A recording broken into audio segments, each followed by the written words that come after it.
नमस्कार, news at 4 में आप सभी का स्वागत है। मैं हूं आपके साथ अनु सिंह। खबरों की शुरुआत इस वक्त की बड़ी खबर से, कन्नौज से खबर, जहां पीयूष जैन के घर इनकम टैक्स की कार्रवाई अभी भी जारी है। कुछ देर में कानपुर के कोर्ट में पीयूष जैन की पेशी होगी। पीयूष जैन से डीजीजीआई दफ्तर पर पूछताछ की गई। घर के भीतर से 100 करोड़ रुपए कैश मिलने की खबर है। वहीं 25 किलो सोना, 100 किलो से ज्यादा चांदी मिलने की भी सूचना। पीयूष के घर से कीमती चंदन के तेल से भरे कई ड्रम मिले हैं। ये बड़ा अपडेट आपको दे रहे हैं। जीएसटी इंटेलिजेंस के अधिकारियों ने केमिकल और चंदन के तेल के सैंपल भी इकट्ठा किए। कैश, सोना, चांदी, केमिकल और चंदन के तेल से भरे ड्रमों को जब्त करने की कार्रवाई की जा रही है। बड़ी जानकारी, पीयूष के कन्नौज वाले घर से 100 करोड़ रुपए कैश मिलने की सूचना और भी कई चीजें बरामद की गई हैं। और हमारे संवाददाता कानपुर से रतीश त्रिवेदी इस वक्त जुड़े हुए हैं। रतीश, क्या कुछ और बरामद किया गया है? विस्तार से थोड़ी जानकारी दें। देखिए, कन्नौज में लगातार और जो रकम मिल रही है उसकी गिनती की जा रही है और साथ ही चंदन का तेल काफी बड़ी मात्रा में मिला है। तो कानपुर समेत कई और ठिकानों पर तो कार्रवाई बंद कर दी गई थी, खत्म कर दी गई थी, लेकिन कन्नौज जो जहां के मूल निवासी है पीयूष जैन, वहां पर अभी भी जांच जारी है। और जो डीजीजीआई है उसके अधिकारी ये जानने की कोशिश कर रहे हैं कि और कितनी रकम हो सकती है जो अभी छिपी है और कितनी बड़ी टैक्स चोरी ये की गई है। तमाम सवालों के जवाब खंगालने की कोशिश की जा रही है। लेकिन इस बीच सबसे बड़ा अपडेट आपको ये दे दें कि कानपुर में पीयूष जैन को मजिस्ट्रेट के सामने पेश करने के लिए सीजीएसटी के ऑफिस से जो अधिकारी हैं वो लेके जा चुके हैं और अब से कुछ देर बाद ही वो कोर्ट में हाजिर किया जाएगा। यानी कोर्ट में मजिस्ट्रेट के सामने उसे पेश किया जाएगा पीयूष जैन को। और जो अधिकारी हैं डीजीजीआई के, वो रिमांड लेने की कोशिश करेंगे ताकि जो सवाल अनसुलझे हैं और जिन सवालों के जवाब अभी तक अधिकारियों को नहीं मिले हैं, उन सवालों के जवाब पूछताछ के दौरान निकलवाए जाएं। जी ठीक है रतीश, इससे पहले कैश, सोना, चांदी और कुछ पेपर्स इनकी बरामदगी हुई थी। अब ये जो अलग अलग और चीजें नजर आ रही हैं, जिनकी जानकारी धीरे धीरे आ रही है, इससे क्या प्रभाव पड़ेगा और इससे किस तरह से समझा जा सकता है पीयूष जैन के कारोबार और उससे जुड़ी हुई गतिविधियों को? बिल्कुल, देखिए, गुरुवार से जो डीजीजीआई ने कार्रवाई चालू की थी इंटेलिजेंस लोगों ने उन्होंने अब तक जो बताया है, अब सूत्र जो हमारे बता रहे हैं, वो 250 करोड़ से ज्यादा की प्रॉपर्टी, नकदी, सोना, चांदी और जवाहरात मिले हैं। और इसकी संख्या अभी और ज्यादा बढ़ने जा रही है क्योंकि अभी काउंटिंग जारी है और तमाम ऐसी प्रॉपर्टीज हैं जिनके बारे में अधिकारी बता रहे हैं, जो हमारे सूत्र बता रहे हैं कि जो अभी सामने नहीं आई है।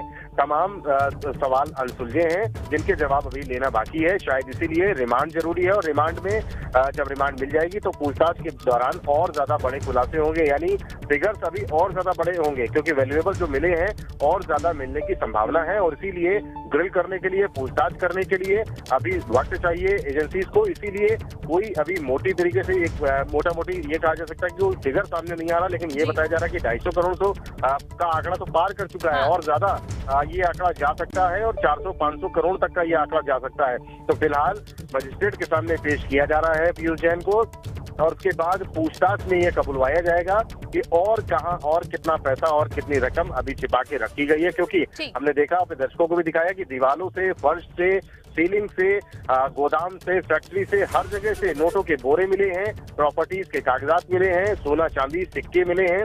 तो इन सबको खंगाला जा रहा है और सबका ब्यौरा बिल्कुल सही आप कह रहे हैं। और सवाल यही है कि 5 करोड़ रुपए का टर्नओवर जिस कंपनी का है, 250 करोड़ रुपए उसके मालिक के घर से और बाकी जगहों से कैसे बरामद हो सकते हैं? आखिर इसके तार कहां से कनेक्टेड है? लेकिन रतीश, एक और चीज जो हम देख रहे हैं, अभी तक जो पूछताछ भी अधिकारियों ने की है पीयूष जैन से, उसमें ठीक से सवालों के जवाब नहीं दिए गए हैं। और इसी के आधार पर और इसी को आगे पूछताछ में शामिल करने के लिए आप कह रहे हैं कि रिमांड मांगी जाएगी। लेकिन इसे और किन चीजों से जोड़कर अभी तक देखा जा रहा है? सभी पार्टियां तो सिरे से खारिज कर रही हैं कि पीयूष जैन का हमसे कोई ताल्लुक नहीं है। तो आखिर पीयूष जैन, उसके कारोबार और उससे जुड़ी हुई जो चीजें बरामद हो रही हैं, कैसे इसे समझा जाए? आखिर क्या पीयूष जैन कर रहे थे? ये पैसा कहां से आ रहा था? क्या इससे जुड़ी कोई जानकारी परिजनों से, पड़ोसियों से या कुछ और लोगों से मिल पाई है? देखिए, जो पड़ोसी आसपास के जो लोग हैं जो पीयूष जैन को जानते हैं, वो पीयूष जैन की पृष्ठभूमि के बारे में जो सामने निकल करके आई है बात, उससे बिल्कुल उलट की तस्वीर बताते हैं। उससे बताते हैं कि पीयूष जैन बहुत ही साधारण रहने वाला व्यक्ति है। एक अपनी स्कूटर से, दोपहिया वाहन से चलता था, एक पुरानी ऑल्टो से, पुरानी सेंट्रो कार से सफर करता था। तो इतनी बड़ी रकम का मालिक कितना बड़ा धन कुबेर होगा, ये किसी ने अंदाजा नहीं लगाया था। इतने मकान निकलेंगे, 7 मकान के बारे में बताया जा रहा है, वो निकलेंगे। जहां पर पैतृक आवास है कन्नौज में, चिपत्ती इलाके में, उसके ठीक बगल में एक मकान है। तो ये तमाम प्रॉपर्टीज के बारे में किसी को भी नहीं पता था, और इतना हाई प्रोफाइल ये मामला हो जाएगा ये भी किसी को नहीं पता था। लेकिन ये जरूर कहा जा रहा है कि इसमें पीयूष जैन के अलावा कुछ और साथी हो सकते हैं, जो ट्रांसपोर्टर हो सकते हैं, जो इत्र के कारोबारी हो सकते हैं, और कुछ और लोग अन्य साथी हो सकते हैं, साझीदार हो सकते हैं, क्योंकि रकम जो मिली है वो अभी खत्म नहीं हुई है। और ज्यादा रकम मिलने की संभावना अभी बनी हुई है। जो प्रॉपर्टीज में इन्वेस्टमेंट किया गया है, जो सोना और चांदी में इन्वेस्टमेंट किया गया है, यही तब सवाल जो है वो अभी भी मुंह बाए खड़े हैं। और इन्हीं का जवाब देने के लिए रिमांड की बात कही गई है और रिमांड मांगी जा रही है, ताकि मजिस्ट्रेट से रिमांड मिले और पूछताछ में ये पता लगाया जा सके कि आखिरकार ये धन कुबेर कितनी बड़ी प्रॉपर्टी और कितने बड़े साम्राज्य का मालिक है। बिल्कुल। और रतीश, चुनावों से पहले ये पूछताछ, रिमांड और अगर कुछ कबूलनामा आता है तो बहुत बड़ा खुलासा और बहुत बड़ा प्रभाव चुनावों में भी इसका देखा जा सकेगा। रतीश, आपसे आगे भी जानकारी लेते रहेंगे, फिलहाल के लिए बहुत बहुत शुक्रिया। तो इत्र कारोबारी पीयूष जैन को अब से कुछ ही देर बाद कोर्ट में पेश किया जाएगा, जहां संभावना है कि अधिकारी रिमांड की मांग कर सकते हैं, क्योंकि बहुत सारे सवाल हैं जो मुंह बाए खड़े हुए हैं और पीयूष जैन से उसकी जानकारी, उसके जवाब लेना बहुत जरूरी है। इत्र कारोबारी पीयूष जैन के घर छापेमारी में मिली अकूत संपत्ति को लेकर भाजपा ने मोर्चा खोल दिया है। मुख्यमंत्री योगी आदित्यनाथ ने विपक्ष, खासकर अखिलेश यादव पर बड़ा हमला बोला।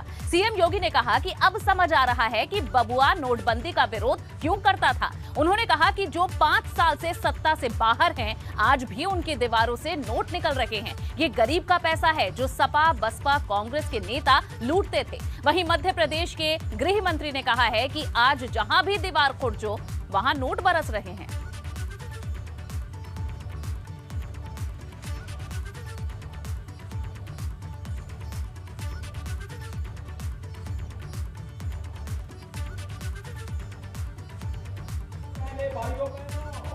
ये पैसा विकास से खर्च नहीं होता था, ऐसे ही दलालों के हाथों में चला जाता था और फिर वो दीवारों में चुन लिया जाता था। ये गरीब का पैसा ही है जो सपा, बसपा और कांग्रेस के नेता लूट करके अपने घरों को बनाते थे। आज वही पैसा दीवारों से कैसे निकल रहा आप देख रहे होंगे। आपकी भी समझ में आ रहा होगा कि बबुआ नोटबंदी का विरोध क्यों करता था। अब ये स्पष्ट हो गया है ये कौन सा समाजवाद है। ये वो समाजवाद है जो परिवारवाद से शुरू होकर परिवारवाद में खत्म होता है और जनता की गाढ़ी कमाई का खून चूस करके इत्र बनाई जाती है और वो इत्र बनाकर फिर सत्ता लाने के लिए उपयोग में की जाती है। आज इनकी दीवारों में वो खून सड़ रहा है, जहां से भी खुरच रहे हैं वहीं से नोट बरस रहे हैं सब समाजवादियों इत्र के। जनता उत्तर प्रदेश की अब ये समझ रही है कि अगर ये सरकार में आ गई तो क्या स्थिति पैदा करें। चलिए, आरोप और घेराबंदी अब चलती रहेगी, लेकिन इस बीच एक बड़ी खबर आपको बता रहे हैं। पीयूष जैन की कोर्ट में पेशी हो चुकी है। इस वक्त की ये बड़ी खबर कानपुर से। पीयूष जैन को कोर्ट में पेश किया गया है। पीयूष जैन को स्पेशल मजिस्ट्रेट की कोर्ट में पेश किया गया है। इससे पहले मेडिकल कराया गया था और अब ये बड़ी जानकारी दे रहे हैं। पीयूष जैन की रिमांड की मांग की जाएगी। अधिकारी जहां कई सवाल पूछना चाहते हैं पीयूष जैन से, ये जो अकूत संपत्ति है, जो भंडार मिला है, खजाना मिला है, आखिर इसके जवाब अब पीयूष जैन को देने होंगे और इसी बाबत आज मांग की जाएगी रिमांड की। तो कोर्ट में पेश हो चुके हैं पीयूष जैन। इस वक्त की ये बड़ी खबर इस मामले में कानपुर से बता रहे हैं। पीयूष जैन को स्पेशल मजिस्ट्रेट की कोर्ट में पेश किया गया है और रिमांड की मांग की जाएगी। और रतीश, हमारे संवाददाता हमारे साथ जुड़े हुए हैं। रतीश, और क्या जानकारी है? देखिए, पीयूष जैन को सुबह से कहा जा रहा था कि मजिस्ट्रेट के सामने पेश किया जाएगा। अब से कुछ देर पहले मजिस्ट्रेट स्पेशल कोर्ट में उनको ले जाया गया है और रिमांड की मांग की जा रही है। जो अभी कोर्ट के अंदर की जो कार्रवाई चल रही है, बाहर जो खबर आ रही है वो यही है कि 14 दिन की रिमांड की मांग की जा रही है ताकि सघन और गहन पूछताछ की जा सके और जो तमाम बातें हैं जिन पर से अभी पर्दा नहीं उठ पाया है उन पर पर्दा उठना जरूरी है, इसलिए पूछताछ बेहद जरूरी हो जाती है। तो अब से कुछ देर पहले ही पीयूष जैन को लेकर के आया गया है। इससे पहले जब वो काकादेव थाने में थे, काकादेव थाने से उन्हें हैलट अस्पताल ले जाया गया था जहां पर उनका मेडिकल कराया गया था। इसके बाद उन्हें ओरछला अस्पताल ले जाया गया जहां पर कोविड की जांच की गई, एंटीजन जांच की गई थी और उसके बाद ही जब उसका रिपोर्ट नेगेटिव आ गया उसके बाद ही उन्हें अब कोर्ट में स्पेशल मजिस्ट्रेट के सामने पेश किया जा रहा है और रिमांड की कोशिश की जा रही है। जी। और रतीश, जो अभी तक सबूत मिले हैं पीयूष जैन के खिलाफ, उससे ये साफ है कि कोर्ट आसानी से इतने दिन की रिमांड दे देगा। देखिए, कर चोरी की बातें सामने आई हैं कि बड़ी टैक्स चोरी की गई है पीयूष जैन के तरफ से, क्योंकि 5 करोड़ का टर्नओवर करने वाली कंपनी के पास से, के मालिक के पास से 250 करोड़ से ज्यादा की संपत्ति कहां से आई, ये अकूत संपत्ति कहां से अर्जित की गई, जो दीवारों में, फर्श में, सीलिंग में, गोदाम में, फैक्ट्री में, तमाम जगहों पर छिपा के रखी गई थी। और इसके लिए ये माना जा रहा है कि रिमांड पर दिया जाएगा और रिमांड भी उपयुक्त समय की दी जाएगी ताकि जो तमाम सवाल हैं, अनसुलझे रहस्य हैं, उन पर से पर्दा उठाया जा सके। इसलिए पीयूष जैन का पहले न सिर्फ मेडिकल कराया गया, मेडिकल की रिपोर्ट इकट्ठा की गई और उसके बाद अब इन रिपोर्ट को कोर्ट के सामने रखते हुए, मजिस्ट्रेट के सामने रखते हुए ये दलील दी जाएगी कि पूछताछ करनी है, लंबी फेहरिस्त है सवालों की, उन सभी के जवाब चाहिए और इसीलिए रिमांड की अवधि भी लंबी होनी चाहिए। जी। और रतीश, कितनी देर तक इस पर फैसला आ सकता है, कितनी देर तक अभी कोर्ट में ये सुनवाई चल सकती है? देखिए, कार्रवाई कोर्ट की है और जज पर डिपेंड करता है कि वो कितनी देर में दलील सुन करके अपना फैसला देंगी और रिमांड की कितने दिनों की देंगी। लेकिन दोनों तरफ के वकील हैं जो आमने सामने हैं, अपनी दलीलों को दे रहे हैं और स्पेशल मजिस्ट्रेट के सामने उन्हें पेश किया गया है और पीयूष जैन की रिमांड देने की कोशिश डीजीआई के अधिकारी कर रहे हैं। बहुत बहुत शुक्रिया रतीश इस पूरी जानकारी के लिए। उधर यूपी सरकार पर अखिलेश यादव ने हमला बोला है। यूपी की स्वास्थ्य व्यवस्था को लेकर निशाना साधा गया। तो एक तरफ यूपी सरकार है जो कि अखिलेश यादव और पिछली सरकारों पर अब सवाल खड़े कर रही है, लेकिन अब यूपी की स्वास्थ्य व्यवस्था को लेकर अखिलेश यादव भी घेराबंदी में जुट गए हैं। अखिलेश यादव ने एक ट्वीट लिखा है जिसमें उन्होंने कहा, नीति आयोग के हेल्थ इंडेक्स में स्वास्थ्य और चिकित्सा के मामले में यूपी सबसे नीचे है। अखिलेश यादव ने यह ट्वीट किया है। उन्होंने कहा कि ये है उत्तर प्रदेश की भाजपा सरकार की सच्ची रिपोर्ट। दुनिया भर में झूठे विज्ञापन छपवाकर सच्चाई बदली नहीं जा सकती। अखिलेश यादव ने जहां अब स्वास्थ्य महकमे को लेकर सरकार पर निशाना साधा है, अखिलेश यादव का ये ट्वीट है जिसमें उन्होंने कहा कि नीति आयोग के हेल्थ इंडेक्स में स्वास्थ्य और चिकित्सा के सामने इस मामले में यूपी सबसे नीचे है और ये है उत्तर प्रदेश की भाजपा सरकार की सच्ची रिपोर्ट। भाजपा की जन विश्वास यात्रा को आज 9वां दिन हो रहा है। लगातार भाजपा के दिग्गज इस यात्रा के जरिए शक्ति प्रदर्शन करने में लगे हैं। आज प्रतापगढ़ और सीतापुर में सीएम योगी आदित्यनाथ इस यात्रा में शामिल हुए और अपनी सरकार के कामों की तारीफ करते हुए विरोधियों पर हमला बोला। तो वहीं बदायूं में डिप्टी सीएम केशव प्रसाद मौर्य ने मोर्चा संभाला। ये तस्वीरें आपको दिखा रहे हैं। बीजेपी की जन विश्वास यात्रा सड़कों पर है। प्रतापगढ़, सीतापुर, बदायूं में आज जन विश्वास यात्रा के दौरान काफी भीड़ भी जुटी।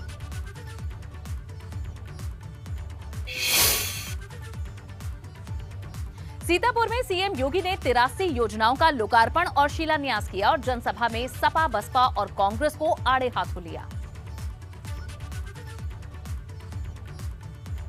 तो जहां एक तरफ सपा, बसपा और कांग्रेस पर लगातार पीयूष जैन को लेकर भी हमले बोले जा रहे हैं, मुख्यमंत्री योगी आदित्यनाथ ने यहां एक कदम आगे बढ़ते हुए गरीबों का पैसा हड़पे जाने की बात कही है। कहा कि इन तमाम सरकारों ने गरीबों के लिए कुछ नहीं किया। क्या कुछ उन्होंने कहा, ये आपको सुनवाते हैं। मुझे भी यहाँ पर जब मैं आया था तो कामेश्वर नाथ धाम में ऐसे ही रामकृष्ण भार्गव जी बता रहे थे कि नेमिष तीर्थ के विकास के लिए जो कार्य हुआ है, नेमिष तीर्थ, हजार आपके तीर्थ देखते रह जाते थे। इन पापियों ने तो दीवालों में बंद करके रखा है। देखा आपने समाजवादी पार्टी के नेताओं के घरों में दीवालों से भी देवी लक्ष्मी अब निकलने लग गई है। नोटों की गड्डियां अनगिनत गिने नहीं जा रहे हैं, 3 दिन से गिने जा रहे हैं और गिनते गिनते जब सभी अधिकारी थक गए हैं तो समाजवादी पार्टी के बबुआ अपने जेब में बोतल लेकर के फिर रहे हैं। अब उनको अपना असली चेहरा जनता के सामने जब नहीं दिखाई दे रहा है तो स्वीडन में बनी हुई बोतल को अपनी जेब में रख करके एक नई नौटंकी करते हुए दिखाई दे रहे हैं। भाइयों बहनों, अब समझ में आया होगा कि बुआ और बबुआ नोटबंदी का विरोध क्यों करते थे। ये नोटबंदी का विरोध क्यों करते थे? क्योंकि प्रदेश को लूट करके इन लोगों ने अपने घरों की दीवारों में नोट को कैद करके रखे हुए थे और इनको भय था कि अगर मोदी जी इन नोटों को चलन से दूर कर देंगे तो ये लोग अपने हाथ पर कटोरा रह करके घूमते रहेंगे और फिर इनको कुछ नहीं मिलने वाला है। कोरोना कालखंड में अच्छी सुविधा है कि नहीं है? और इस बार तो दाल भी मिली होगी और दाल भी अच्छी क्वालिटी की है, पैक्ड है पूरा। अगर सपा की सरकार होती भाइयों बहनों तो चाचा और भतीजे में लूट मच गई होती। पहले गरीब के लिए नौकरी आती थी और महाभारत के रिश्ते समाजवादी पार्टी के एक ही परिवार के सब निकल पड़ते थे। कहीं चाचा, कहीं भतीजा, कहीं बबुआ, कहीं मामा, कहीं भांजा और क्या क्या कौन कौन रिश्ते होते हैं, ये सभी रिश्ते वसूली में निकल पड़ते थे। नौकरी नहीं लग पाती थी, पैसा भी जाता था, नौकरी भी नहीं लगती थी। 2017 के बाद जितनी नौकरी लगी हैं, लगभग 5 लाख नौजवानों को प्रदेश के अंदर हम नौकरी देने जा रहे हैं। वहीं भाजपा की जनविश्वास यात्रा के बदायूं पहुंचने पर जबरदस्त स्वागत किया गया। इस यात्रा में डिप्टी सीएम केशव प्रसाद मौर्य शामिल हुए। अब से कुछ देर बाद ही इस्लामिया इंटर कॉलेज में जनसभा होनी है, जिसमें भाजपा अध्यक्ष जेपी नड्डा, भाजपा प्रदेश अध्यक्ष स्वतंत्र देव सिंह समेत कई मंत्री शामिल होंगे।